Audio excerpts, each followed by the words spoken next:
Ezekiel brought a message of judgment and restoration, offering hope to the exiled Israelites.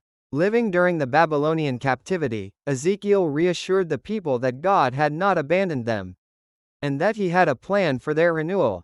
The prophecies in Ezekiel were fulfilled in remarkable ways. In Ezekiel chapter 36:24-28, God promised, "I will sprinkle clean water on you, and you will be clean.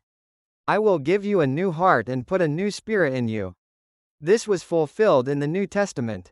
Through the outpouring of the Holy Spirit, Jesus spoke of the Spirit's renewing work in John chapter 14, and it was realized at Pentecost in Acts 2 when the Holy Spirit descended upon the believers. The historical backdrop of Ezekiel's message was one of despair.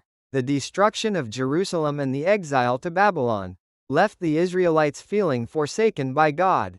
They had lost the temple, the promised land, and their sense of identity as God's chosen people. Yet, Ezekiel's visions revealed that God's presence had not abandoned them. Instead, God promised to dwell among them again and restore their hearts. Ezekiel chapter 11:19-20. God's heart is evident throughout Ezekiel's prophecies. Even in judgment, he remains committed to his people. In Ezekiel chapter 36, God declares his intention to cleanse them, give them new hearts, and fill them with his Spirit.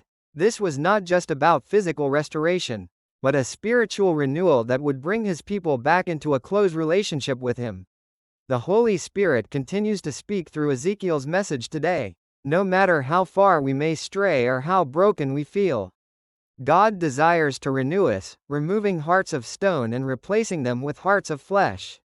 His steadfast love and desire to dwell within us remain unchanged.